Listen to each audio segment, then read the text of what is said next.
out this statement earlier this morning saying this: I take my mental health very seriously at this point to ensure I remain able to perform at the highest level. I have recently felt like I could have had a better grasp of things mentally. With that said, I will be stepping away from the football field for a bit to focus on my mental health.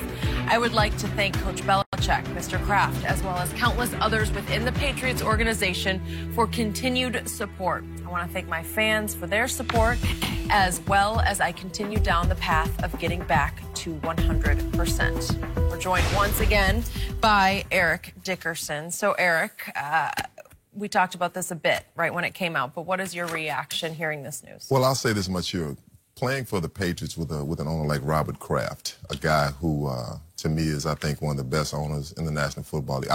One of the best human beings that I've met. Yes, I say that. Absolutely. Just a great human being. I think that he will help him as much as he can. And I'm sure Coach Belichick will also.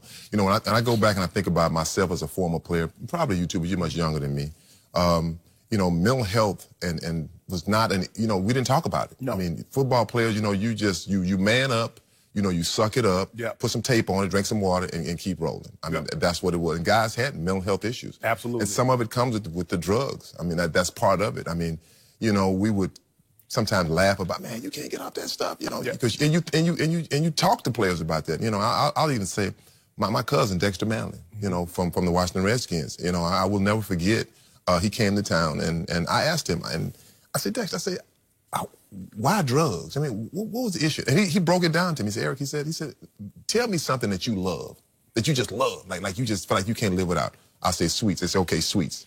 He said, imagine not ever having sweets again and you addicted to it. I said, that would be really hard. He said, but another thing is, he said, drugs talk to you. And I thought that was funny. Right. I really did. I really thought it was funny when he said it, but it's not funny because I asked someone else who was a drug addict and they said, that's true. The drugs say, hey, he said, the drugs tell me, I'm out here. You better come and get me. And, you know, I've never did drugs. So I can't understand that. Right. I can't. So I really feel bad for Josh Gordon because he's such a talented player.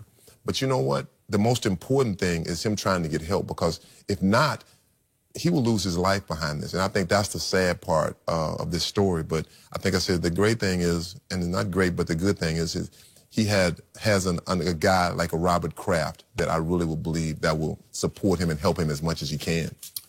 Josh has been dealing with this issue for an extended period of time, Skip. He lost his scholarship to Baylor University. He failed drug tests. He transferred to Utah. He couldn't get eligible. He couldn't get on the field because of that very reason. He missed 11 games in 2014 due to 2 suspensions. Did not play in 2015 through 16 because of that. Reinstated. Played 5 games in 2017. Missed part of Brown's training camp to deal with these issues. Skip, and you see the reoccurring theme with him and this problem. The thing that Coach Belichick has a very intimate personal relationship because he was the defensive coordinator when Lawrence Taylor, I believe one of the 2 greatest players to ever play in our league, dealt with these issues. And he was so understanding and worked with LT.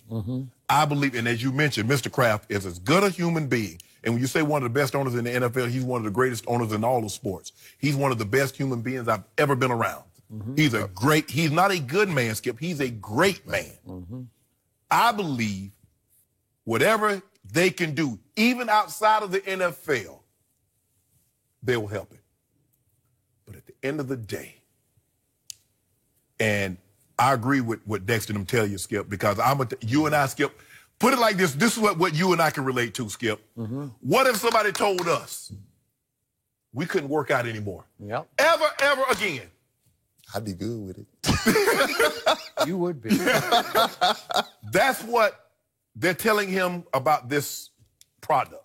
You can't touch it again. You and I would, we're going to probably, you know, as long as I'm here, Skip, I'm good. I don't need to work out. I'm on talking to you and do it. But what happens when I got all... That's a good analogy. When I got all that free time, Skip... What we have, to me, is an addiction, but it's a positive addiction. Right. It can go over the edge. Right, exactly. But it's still positive. Yes. So, as you know, I recently wrote a story about my upbringing, dealing with my mother and father. It's still up on my Facebook page. And we are talking about what I learned to be a disease. Right. So Josh Gordon has a disease that is an addiction to either alcohol or drugs, and I'm pretty sure it's more on the drug side.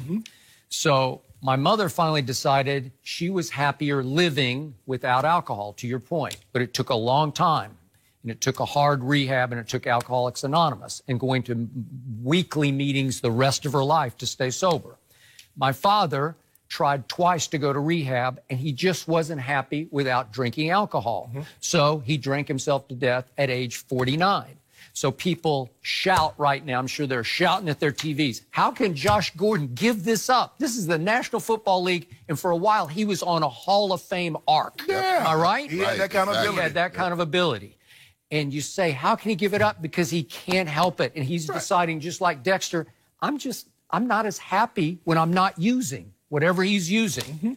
And he has hit bottom so many times, and it never took. We saw our Chris Carter. We talked about this earlier. When Buddy Ryan just cut his behind and just said, you're out, pal. Right.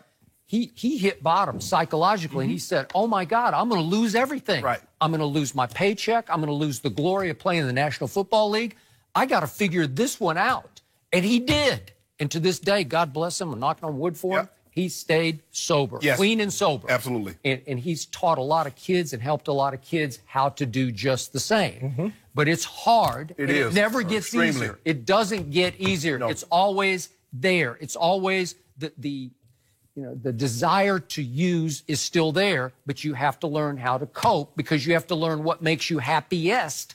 And what made Chris happiest is his career and his family and being in the National Football League Hall of Fame. Right. Because he was facing not ever being in the Hall of Fame again, right? And Skip, man, that's the thing with addiction. Yep. Is that you say, well, how can you give it up? It's because you're addicted to something when the consequences, you don't care. We've seen people lose their fortune, they've lost their families. Everything. And then eventually lost their life. They don't care. He's got a second chance, but Skip, there's only so many chances that you get. And he keeps How getting... many has Josh had? Seriously, if you start to really break it down, are we up to 6 or 7? Easy. Right? Easy. More? First of all, in order for you to get suspended, you had to fail multiple drug tests before you get to suspension, because before they take you off the field, they take money from you. So then they take you off the field. But this goes back to Baylor. So how many tests did he fail in Baylor? He goes to Utah and he can't get on the field. He can't even get on the field. Because he can't pass the drug test. Yeah. But it comes to a point where and I know how, I think I've never had that problem. Right. How hard it is. You have to want to do it. It's like anything. You have to want to, like, hey, you know what? No matter if it's talking to me, I've got to stay away from this. Your desire to stop has to be greater than your desire to do it. To do it. And that's what it really comes down to. I mean, I think about my best friend in high school. Like you said, Skip, he drank himself. He was an athlete, got a scholarship, went to New Mexico State, but he wanted to drink, and it cost him his life. And you see this, and like I said, goes back to my era and like some of your eras. Yeah. It just wasn't talked about. I mean, it really wasn't. I think in the last, like, say 15 or 20 years, they've really kind of put a stamp on, like, we want to try to help the players, really try to help them. And I think it's important because, it's life after football. I always tell players that play football, you're going to be an old man a lot longer, you're going to be a young man, and that's true because, you got... And a football man. And a football, you can only play this football for a certain amount of time and it's over. And that's, it is, it's sad that it's come to this for Josh, and hopefully he can get his life in order. But it's not easy. I'm sure he would like, you know what, I would rather have the 60, 70 million in my pocket, being on the field and playing, but it's got its hooks in him. And, ED, when you're talking about when we played, celebrities and prominent people didn't mention mental illness because it was viewed as a weakness. Right. And, there are times when people, had maybe like, man, you weak. Yeah. You weak. But now we have empathy and we understand that some things are just out of our control until we can gain control of our lives. I just hope, and I believe he's in the right situation with Mr. Kraft and Bill Belichick. I believe they can get him the help. But at the end of the day... But the bottom line takeaway from this is he was in the best situation he's ever been in. He's and around, it still wasn't enough. His locker is next to Tom Brady, and he's got Bill Belichick and Robert Kraft overseeing every day, and he failed. What does that tell you? But that's the thing, though, Skip, is that and that's what, boy, we get him to the field or we get him to the building, he's fine. Yeah, but that's only 8 hours a day that he's there. What about the other 16 hours? Yep. Yep. And that's what Josh is going to have to. Josh is going to have to his downtime when it's not football, when you're not in meetings, you're not playing, you're not practicing. Yep. Those thoughts. When you're by yourself. Yeah, man, that's what gets you. Yep. It's hard. We all have a story. All of us know someone who's dealt with something, who's struggled with this. And this is a young kid. I mean, yeah, he's what, 27? 27, 28? It seems like he's 30. been around a long time. Yeah. It feels like it, but we hope that he gets the help he needs, because I think mental health, we've all learned, isn't a one-time fix. You addicted to not working out.